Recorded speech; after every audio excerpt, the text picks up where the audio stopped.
Bonjour mes chers élèves, j'espère que vous allez bien.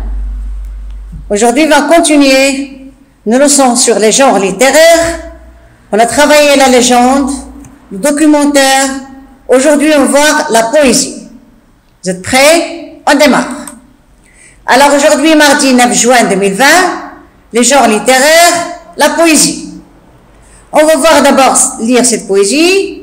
Alors l'école, dans notre rue, il y a des autos, des gens qui s'affolent, un grand magasin, une école, et puis mon cœur qui bat, tout bas. Dans cette école, il y a des oiseaux chantant tout le jour. Dans les marronniers de la cour, mon cœur qui bat est là. Bien. Jacques Charpentreau. Donc voilà un poème. On passe à notre leçon. À notre poème de Jacques Prévert. La vie n'a pas d'âge. La vie n'a pas d'âge. La vraie jeunesse ne s'use pas. On a beau l'appeler souvenir. On a beau dire qu'elle disparaît.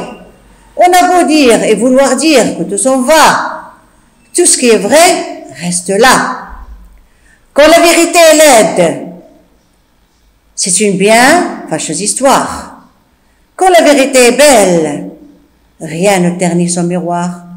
Les gens très âgés remontent en enfance et leur cœur bat là où il n'y a pas d'autrefois. Jacques Prévert. Alors la poésie. La poésie est un genre littéraire qui utilise le langage pour créer des images, des sonorités, des rythmes et des émotions. Le texte poétique ne vise pas à raconter une histoire comme le ferait le texte narratif. La poésie cherche plutôt à éveiller la sensibilité du lecteur. On reconnaît principalement la poésie par sa forme différente qui témoigne d'une utilisation créative du langage. Un poème est composé de strophes, vous vous souvenez, et de vers. Une strophe est un groupement organisé de vers pouvant comporter une disposition particulière de rime. Un poème se compose de strophes et de vers. Deux formes principales sont attachées au genre poétique. On trouve la forme fixe, la forme libre. Comme son nom l'indique, la forme fixe, la forme poétique fixe est connue depuis l'Antiquité grecque. Au cours de l'histoire littéraire, la poésie a évolué, elle a changé, et les formes aussi ont changé. Toutefois, plusieurs éléments qui sont à la base d'un poème à forme fixe ont traversé les époques. Les formes poétiques fixes les plus connues. Il y a l'acrostiche, le sonnet, la ballade, le haïku. Le sonnet, c'est quoi? Le sonnet est une forme de poème strictement codifié avec des variantes. Il comporte 14 vers, 14, composant deux quatrains, une strophe de 4 vers, et deux tercets, strophe de 3 vers, et doit rimer, avoir un rime. Ça, c'est le sonnet. L'acrostiche. Un acrostiche, du grec acro, extrême, striko, sévère, est un poème ou une strophe dont les vers sont disposés de telle manière que la lecture des premières lettres de chacune d'eux, effectuée de haut en bas, révèle un nom.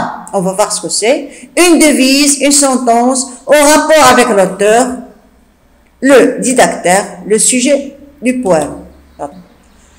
Alors le sonnet, voilà comment la disposition. Nous avons là une strophe où il y a 4 vers, c'est un quatrain. Une autre strophe où il y a 4 vers, c'est un quatrain. Une autre strophe où il y a 3 vers, un tercet. Une strophe où il y a 3 vers, c'est un tercet. Et la rime, bien sûr, nous avons rose, rose, fleur, fleur. Repose, rose, heure, heure. Nouveauté, beauté. Repose, rose, fleur, fleur. Ça, c'est un sonnet. Maintenant, l'acrostiche. Regardez ici. Ma petite maman chérie, avec toi jamais je ne m'ennuie. Moi qui suis parfois coquin, avec toi jamais de chagrin. Nous t'aimons à la folie, merci. Regardez là, maman. Voilà. Donc, la première lettre de chaque vers, lu de haut en bas, forme un mot. La même chose ici. L'artiste est super drôle d'un soir. Envoyez la piste étoilée avec plaisir. Si lui, tout le monde le sait. Les enfants l'attendent comme un ami. On s'amuse comme des petits fous. Wagon d'applaudissements multiples. Numéro 1, champion du rire, c'est le clown. C'est ça, l'acrostiche. Maintenant, la balade. La balade est une espèce de rondeau, court poème il manque ici un U, je m'excuse, qui doit son nom à la ronde où on dansait et chantait, composé de 3 couplets, 3 strophes, et d'un envoi. Dernière strophe s'appelle un envoi. En vers égaux avec un refrain. Le refrain, c'est un mot qui se répète, un vers qui se répète, c'est-à-dire avec le retour du même vers à la fin des couplets, ainsi qu'à la fin de l'envoi. Les 3 couplets sont systématiquement égaux, soit pour le nombre des vers, soit pour l'enlacement des rimes. La balade, là c'est juste un petit extrait, l'ébloui de Victor Hugo.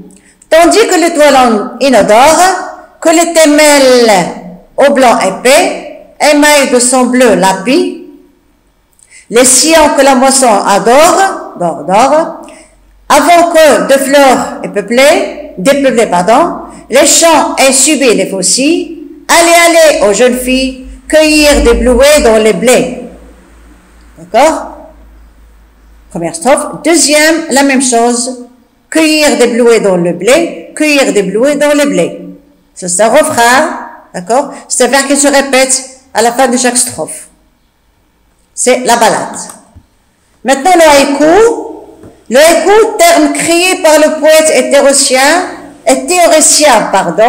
Shiki Masaoka, est une forme poétique très codifiée d'origine japonaise et dont la paternité dans son extrait actuel est attribuée au poète Basho Matsuo. Alors, elle est généralement composée de 3 vers, de 5, 7 à 5 syllabes, mais ce n'est pas une obligation. Elle évoque la nature, la plupart du temps c'est la nature. Ou bien présenter la photographie d'un instant, elle convoque l'essence. D'accord? Elle est composée de 3 vers. Nounours aux peluches, moment de repos, gros câlin.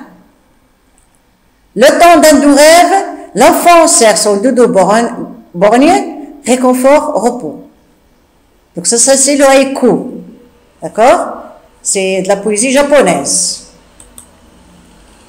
Maintenant, on a vu la forme fixe, maintenant la forme libre.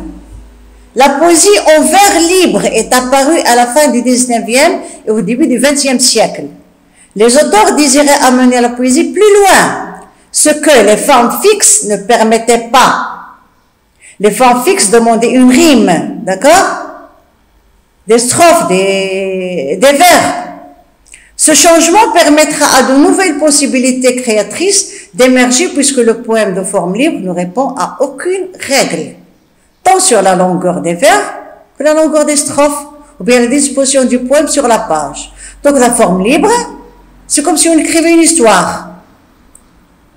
Même la rime n'est plus un élément indispensable dans cet univers poétique. Les formes poétiques libres les plus connues, il y a la chanson, la calligramme et le poème en prose.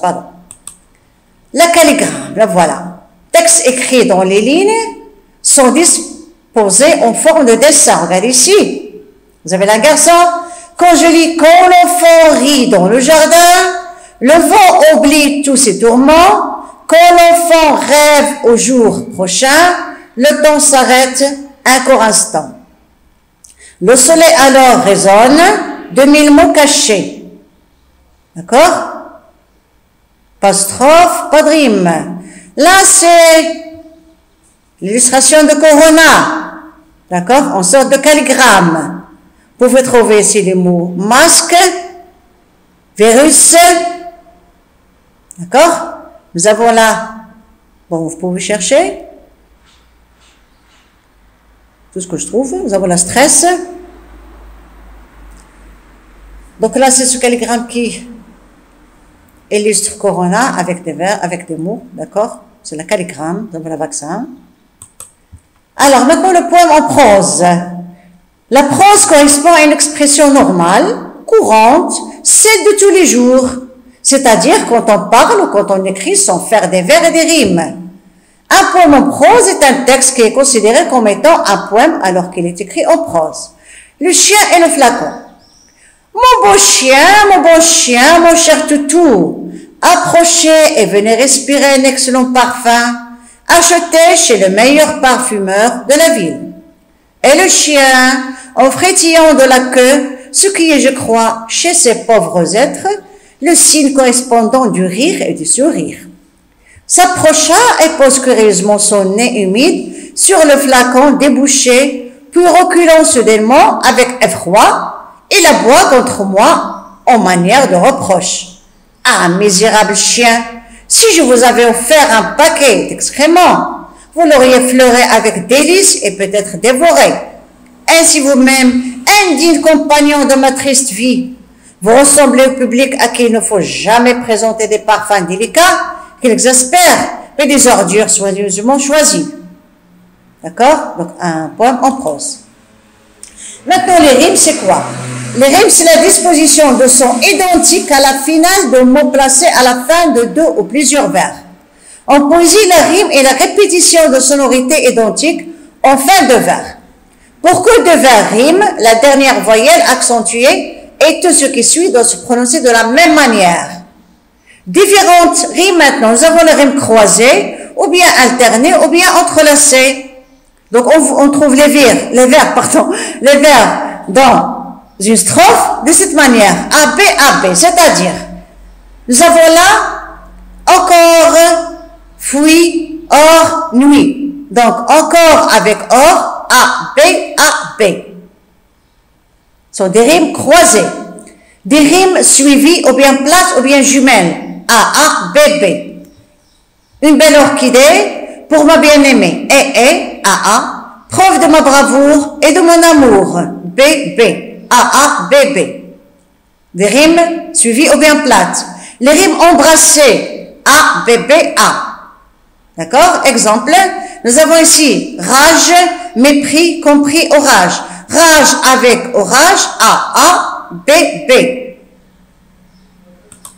On passe maintenant à des îles monorimes. On continue. Un poème en couplet qui n'utilise qu'une seule rime, A. La même rime. Bon, Paul Verlaine, je l'ai pris Paul Verlaine ici. Donc là, nous avons l'automne, atone, monotone, détone. D'accord? Rêvant, vent, avant, vivant. On passe maintenant à rime croisée. De la rime croisée, nous avons AB. Les, hommes, les, pommes. Les avec les, homme avec pomme. AB. Les rimes croisées. Maintenant, les rimes embrassées. Dans les rimes embrassées, nous avons ABB, on vient de les voir tout à l'heure. Louise la B, A, B, B. Les rimes mêlées sont détruites de façon aléatoire. D'accord? C'est-à-dire, il n'y a pas de structure précise. A, B, d'accord? Donc, les rimes mêlées. Les rimes bababines sont des rimes. Le plus souvent, les voyelles sont dans l'ordre A, U, I, O. A, E, I, O. On lit A-I-O. D'où le mot de rime bababine. Là, nous avons la bague, bec, bic, bog, pic, buc. A, E, I, O, U. A-I-O. D'accord? Donc, les voyelles sont dans l'ordre. On dit que c'est une rime qui utilise des vers consécutifs de voyelles changeantes avec la même consonne. D'accord? Bag, bec, big, bog, buc. Maintenant, rime serpentine maintenant. Une rime est dite serpentine lorsque deux vers riment syllabe par syllabe. Synonyme, rime, batterie. Nous avons zel, belle. Manoir, noir. Zel, belle, elle. D'accord? Manoir, noir. Visage, rage, otage. Trait. Donc là, ce sont des rimes serpentines. Maintenant, en fonction du nombre de vers qu'elles comportent, on peut nommer les strophes. On peut appeler une strophe monostrique ou monostriche lorsqu'elle contient un vers. Lorsqu'il est deux vers, on dit qu'elle est distique. Lorsqu'il est trois vers, on dit qu'elle est tercée. Lorsqu'il est quatre vers, on dit qu'elle est quatrain. Pour 5 vers, elle est quintile. Pour 6, elle est 6 Pour 7, elle est 7 Pour 8, elle est 8 Donc là, ce sont les noms qu'on donne aux strophes d'après le nombre des vers. Là, vous avez, je vous ai collé ici, deux poèmes parlant des animaux. La parle du chat, la parle du lièvre. D'accord. Je vous demande, s'il vous plaît, après avoir bien regardé cette vidéo, j'espère que vous avez bien compris la leçon, de chercher des poèmes qui parlent des animaux. Ne cherche pas de fables, des poèmes, des petits poèmes comme ça, d'accord, qui parlent des animaux. Vous pouvez choisir l'animal que vous voulez, d'accord, des petits poèmes, tout simplement. Et ce sera le sujet de de notre séance prochaine, d'accord? Alors, mes chers, j'espère que vous avez bien compris cette leçon et que vous avez eu assez d'informations, d'accord, pour la comprendre, bien sûr. Je vous demande de la lire et de la regarder encore une fois et de trouver des poèmes qui parlent d'animaux, d'accord? Bon, les animaux, les oiseaux sont des animaux, d'accord? Les oiseaux, je sais pas moi, tous les animaux que vous voulez, l'animal que vous voulez. Vous choisissez un poème et notre prochaine rencontre, on va commencer par ce poème, d'accord? Alors, je vous demande de rester chez vous. En attendant de vous trouver, de vous parler, de vous contacter, je vous souhaite une très belle journée et au revoir.